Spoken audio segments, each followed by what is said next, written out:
This is a short tutorial on how to add an incident into Educator's Handbook. When you get into Educator's Handbook, you'll see your school on the top. This, of course, is the Iron County School District.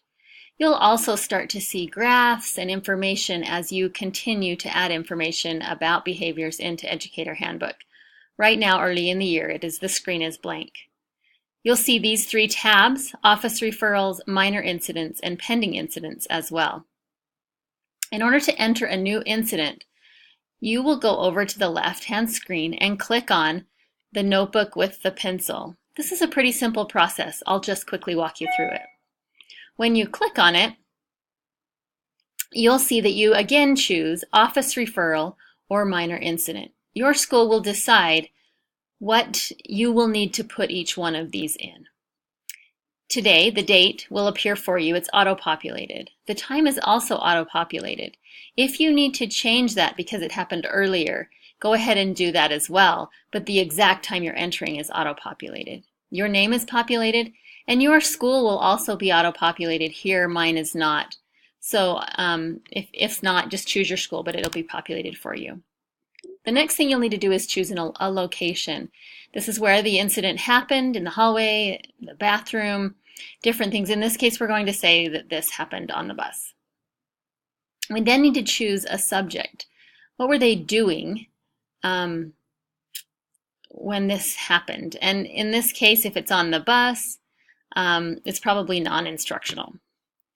The next thing we can say is to choose an arrangement. What were they doing at the time? So if it was in class, it might be seat work or a transition time or lunch. Since this was on the bus, I'll click bus again. Then you'll need to scroll down a little bit to choose an offense. What happened in this behavior? And the reason we're doing this is so that we can track this different information. What times are things happening? Where are things happening? Is it a regular occurrence? Is there a pattern? So we'll be pretty specific on this. And we're going to say that this was some bullying that happened on the bus. And then here we can add a victim. And this is the person that was being bullied. And if you need to add more than one victim, you can use the plus sign over here.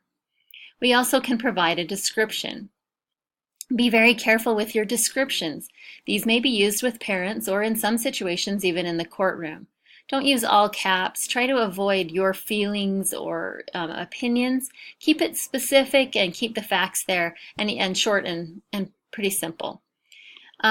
Also, you can add the offender's name, and if it's more than one offender, go ahead and click the plus as well.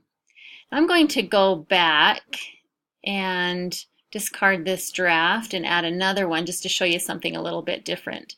If I choose a location and we say this happened in the classroom, and this happened during math because math is often difficult for students, it also has an arrangement. What were we doing at the time of the incident? And this helps us just find patterns in data as well.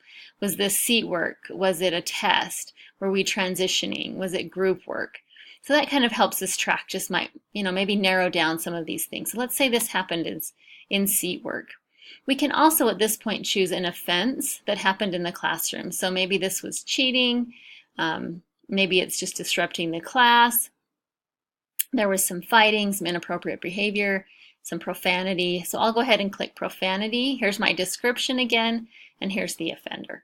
This is pretty simple. Once you have filled this out, you'll click save, and this information is sent to your principal to review.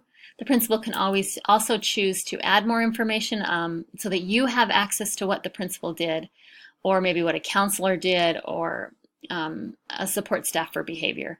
And all of the incidents that you put in will continue to add to your dashboard here, and you'll be able to see this data as well. So just a short tutorial. As always, if you need more support, please contact me, Jeanette Stubbs, up at the school district, or your administrator, and we'd love to help you. Thank you.